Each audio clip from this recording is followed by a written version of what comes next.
ស្វាគមន៍មកកាន់វីដេអូបន្ទាប់ដែលយើងនឹងសិក្សាបន្តអញ្ចឹងមេរៀនមុនគឺយើងបានសិក្សារួចមកហើយទាក់ទងទៅនឹងវចនៈថាតើអ្វីទៅជាវចនៈហើយវចនៈនោះមានប៉ុន្មានអញ្ចឹងវចនៈគឺជាពាក្យប្រាប់អំពីចំនួនហើយវចនៈនឹងទៅទៀតគឺមានពីរគឺ singular ហើយនិង plural អញ្ចឹងឯកវចនៈនិងពហុវចនៈសម្រាប់ឯកវចនៈគឺយើងអត់មានអីដែលគួរត្រូវជជែកទេដោយសារតែឲ្យតែនាមដែលវាមានចំនួនតែមួយគឺយើងស្គាល់ហើយថាជាឯកវចនៈឬក៏ singular noun ក៏ប៉ុន្តែសម្រាប់ពហុវចនៈវិញគឺមិនដូច្នោះទេគឺយើងមានរបៀបរបបនៃការធ្វើនាមនឹងឲ្យទៅជាពហុវចនៈហើយនៅក្នុងវីដេអូនេះគឺយើងនឹងសិក្សាអំពី how plural is formed អញ្ចឹងយើងនឹងសិក្សាអំពី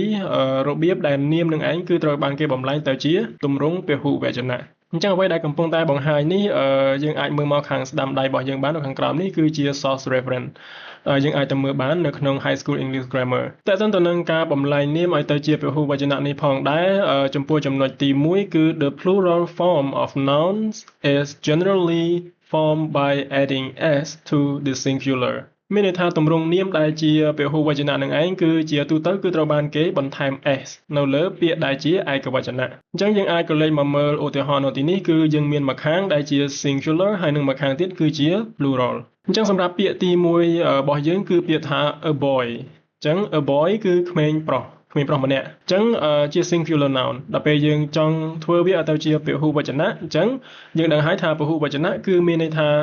នាមដែលមានចំនួនចាប់ពី2ឡើងទៅអញ្ចឹងឧទាហរណ៍ដូចជាពាក្យថា two boys ឃើញទេយើងបញ្ចប់ដោយអក្សរ s ចំពោះនាមទី2គឺ a pen អញ្ចឹង a pen មានន័យថាប៊ិចមួយដើមហើយជា singular ដល់ពេលទៅជាពហុវចនៈគឺ two pens ឃើញទេយើងបញ្ចប់ទៅដោយអក្សរ s សម្រាប់នាមទី3គឺ a girl គឺក្មេងស្រីម្នាក់ដល់ពេលយើងចង់ធ្វើវាទៅជាពហុវចនៈគឺយើងគ្រាន់តែបន្ថែមអក្សរ s នៅខាងចុងនេះមកគឺទៅជាពហុវចនៈហើយទៅជា two girls ឃើញទេសម្រាប់ពាក្យបន្ទាប់ទៀតគឺ a desk គឺមានន័យថាតុអញ្ចឹងតុតែមួយទេមែនទេអញ្ចឹងជា singular ដល់ពេលទៅជាទម្រង់នៃពហុវចនៈគឺយើងគ្រាន់តែបន្ថែមអក្សរ s មកគឺជាការស្រេចទៅជា two desks ចំពោះពាក្យបន្ទាប់ទៀតគឺ a book សភៅមួយក្បាលជា singular ដល់ពេលទៅជាពហុវចនៈទៅជា two books ឃើញទេយើងថែមអក្សរ s នៅខាងចុងរីឯពាក្យចុងក្រោយរបស់យើងគឺ a cow គឺមានន័យថាសត្វគោអញ្ចឹងសត្វគោចំនួនប៉ុន្មានចំនួន1ក្បាលដល់ទៅពេលគោនឹងគឺជាពហុវចនៈមានន័យថាចាប់ពី2ក្បាលឡើងទៅជា two cows គឺយើងបន្ថែមអក្សរ s នៅខាងចុងនេះអញ្ចឹងយើងត្រូវចាំទៅចំណុចទី1ជាទូទៅនាមមិនទាំងអស់ណាយើងកុំគិតថាទាំងអស់ដោយច្រើនគឺត្រូវបានបន្ថែមអក្សរ s នៅខាងចុង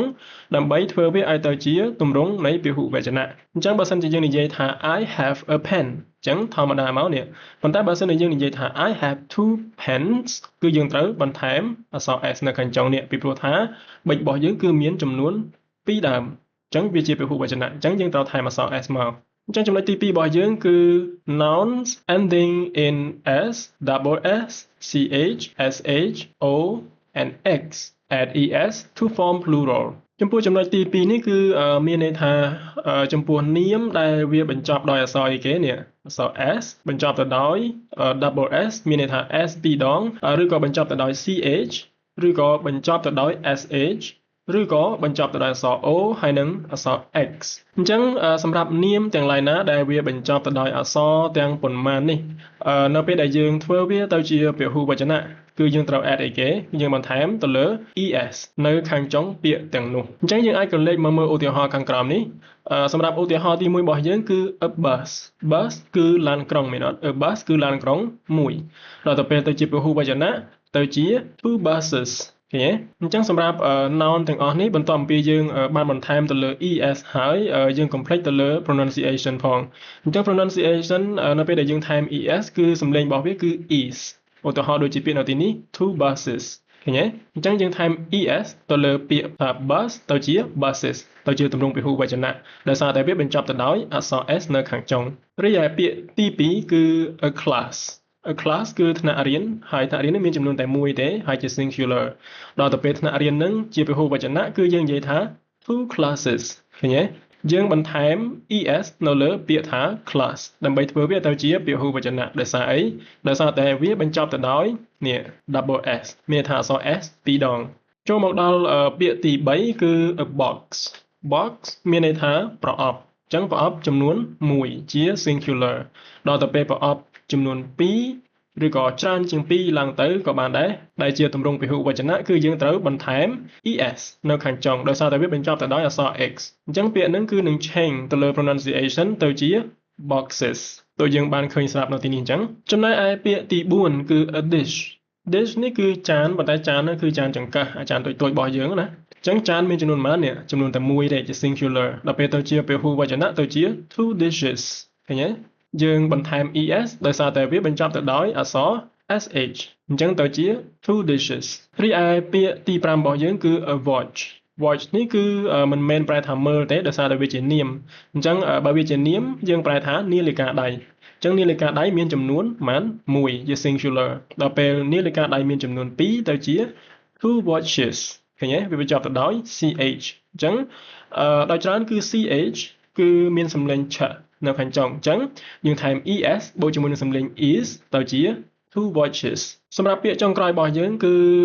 a potato អញ្ចឹង potato គឺ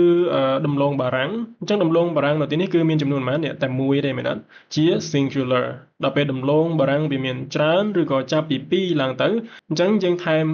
es មកដោយសារតែវាបញ្ចប់ទៅដោយអក្សរ o អញ្ចឹងទៅជា two potatoes ដោយអ្វីដែលបានជម្រាបខាងលើអញ្ចឹងថានាមដែលបញ្ចប់ទៅដោយអក្សរទាំងអស់នេះគឺយើងបញ្ចេញសំឡេង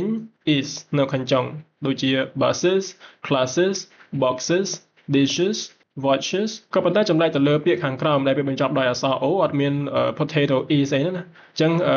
យើងអានថា potatoes អញ្ចឹងបញ្ចប់ទៅដោយសំឡេងអក្សរ z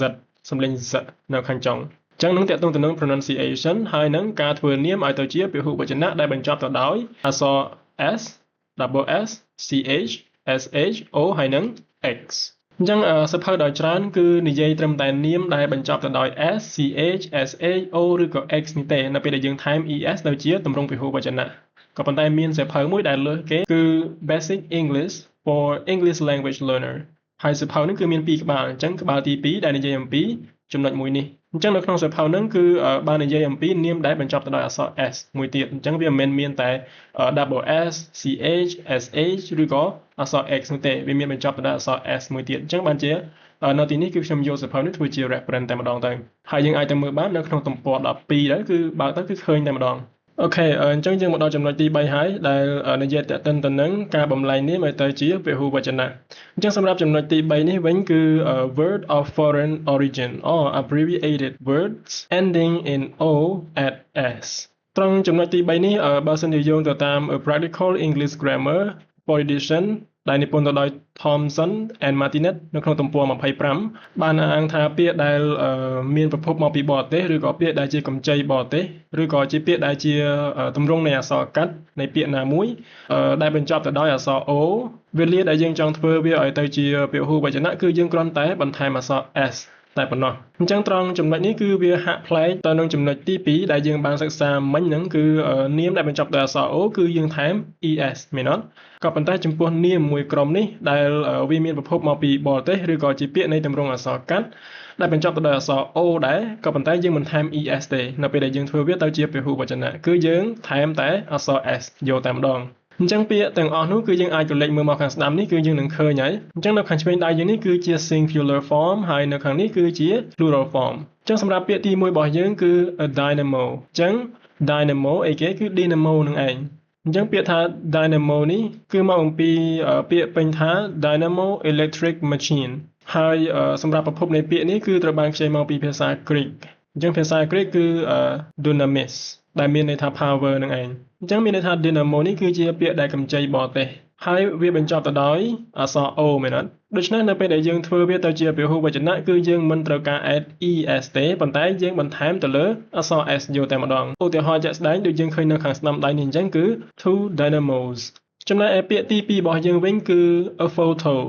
អញ្ចឹង a photo គឺជារូបភាពមែនអត់អញ្ចឹងរូបភាពមួយសន្លឹកអញ្ចឹងពាក្យថា photos នេះគឺជាពាក្យកម្ចីរបស់ភាសា Greek ដែរគឺមកពីពាក្យថា photos អញ្ចឹងសូមអធិស្ឋានផងមិនដឹងថាអានត្រូវឬក៏ខុសទេប៉ុន្តែ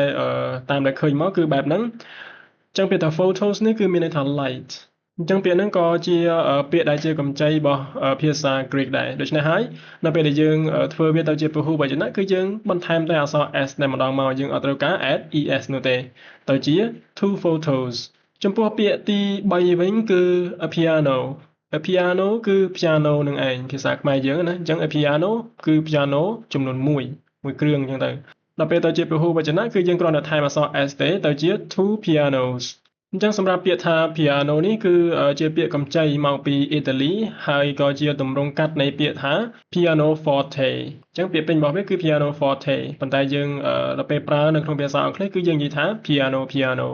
ឬក៏យើងនិយាយជាខ្មែរថា piano នឹងឯងចំណែកឯពាក្យទី4របស់យើងវិញគឺ radio នេះគឺ radio ហ្នឹងយើងនិយាយជាវិទ្យុឬក៏ជា radio នឹងឯងអញ្ចឹងសម្រាប់ពាក្យ radio នេះគឺជាពាក្យកម្ចីរបស់ Latin ហើយដល់ពេលដែលយើងធ្វើវាទៅជាពហុវចនៈគឺយើង add តែអក្សរ s តែម្ដងមកទៅជា two radios សម្រាប់ពាក្យទី5របស់យើងគឺ a kilo អញ្ចឹង a kilo នេះគឺ1គីឡូនឹងឯងដល់ទៅពេលទៅជាចំនួនពហុវចនៈទៅជា two kilos យើង add តែអក្សរ s តែប៉ុណ្ណោះអញ្ចឹងសម្រាប់ពាក្យថា a kilo គឺជាពាក្យដែលត្រូវបានខ្ចីមកពីភាសាបារាំងហើយពាក្យពេញរបស់វាគឺ kilogram ហ្នឹងឯងក៏ប៉ុន្តែយើងសេតែ kilo អញ្ចឹងមកអញ្ចឹងដូចអ្វីដែលគេប្រាប់អត់នេះគេថាពាក្យដែលមានប្រភពមកពីបរទេសឬក៏ពាក្យដែលជាទម្រង់កាត់មានថាយើងប្រើខ្លីបែបនេះវេលាដែលយើងចង់ធ្វើវាទៅជាពហុវចនៈគឺយើងគ្រាន់តែថែមអក្សរ s មកគឺរួចជាការស្រេចទៅហើយអញ្ចឹងសម្រាប់ពាក្យទី6របស់យើងវិញគឺ a video អញ្ចឹង video ប្រហែលនេះមួយ clip អញ្ចឹងទៅក៏ប៉ុន្តែដល់ពេលវីដេអូនឹងច្រើន clip ឬក៏ចាប់ពី2ឡើងទៅជា two videos អញ្ចឹងយើងថែមតែអក្សរ s ទេហេតុអីគឺដោយសារតែពាក្យថា video នេះគឺជាពាក្យដែលមានប្រភពមកពីបរទេសដូចគ្នាដែរគឺមកពី Latin ដែលយើងអានថា video មានន័យថា to see ចំណែកឯពាក្យចុងក្រោយរបស់យើងគឺ a logo អញ្ចឹង logo គឺជាខ្មែរគឺយើង logo នឹងឯងយើងស្គាល់ថាជានិមិត្តសញ្ញារបស់ឬក៏ជា brand អីមួយអញ្ចឹងទៅអញ្ចឹង a logo គឺlogo មួយដល់ពេល logo ច្រើនឬក៏ចាប់ពី2ឡើងទៅជា two logos យើងថែមតែអក្សរ s តែប៉ុណ្ណោះយើងមិនថែម es ទេមូលហេតុគឺដោយសារតែពាក្យថា logo នេះគឺជាពាក្យដែលកម្ចីមកពីភាសា Greek ដូចគ្នាដែរហើយវាក៏ជាទម្រង់កាត់នៃពាក្យថា logogram ឬក៏ logograph អញ្ចឹងពាក្យហ្នឹងគឺពាក្យពេញរបស់វាគឺ logograph ឬក៏ logogram ប៉ុន្តែយើងនិយាយកាត់មកទៅជា logo អញ្ចឹងមក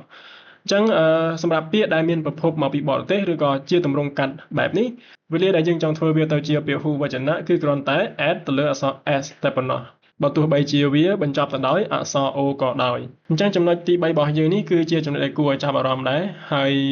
វាមានមិនច្រើនប្រមាណទេចំពោះពាក្យដែលបញ្ចប់ទៅដោយអក្សរ o ហើយមានប្រភពមកពីបរទេសបែបនេះអញ្ចឹងជាអ្វីដែលខ្ញុំ suggest តែម្ដងគឺយើងអាចទិញឲ្យចាំទៅនេះទាំងអស់នេះប្រយោជន៍គឺដើម្បីនៅពេលដែលយើងឃើញពាក្យទាំងអស់នេះគឺយើងដឹងស្រាប់តែម្ដងថាពាក្យហ្នឹងគឺមានកម្ចីមកពីបរទេសហើយយើងបន្ថែមតែអក្សរ s ទៅគឺចប់រឿងហើយក៏ប៉ុន្តែនៅពេលដែលយើងអត់ចាំជួនកាលយើងអាចច្រឡំយើងគិតថានាមដែលបញ្ចប់ដោយអក្សរ o